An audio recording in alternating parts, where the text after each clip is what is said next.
ব্যাপার? তুমি আবার কই যাইতেছো? হ্যাঁ, এবার ব্যাগ গুছে। আমরা দুজন হানিমুনে যাব, তাই। হানিমুনে? কোথায়? কক্সবাজার। কক্সবাজার?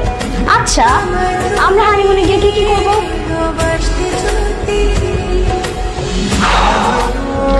হানিমুনে গিয়ে আমরা ঘুরবো ফিরবো, খাওয়া দাওয়া করবো, তারপর রোমান্স করবো। রোম্যান্স করবো? রোম্যান্স আবার কি হতে পারে? ও হ্যাঁ, বুঝতে পারছি। মুভিতে নায়ক নায়িকারা যেভাবে ডান্স করে সেভাবে? আল্লাহ, হ্যাঁ সেভাবেই। কিন্তু একটা তো সমস্যা আছে। কোনো সমস্যা নাই। আমি তো ডান্সই করতে পারি না।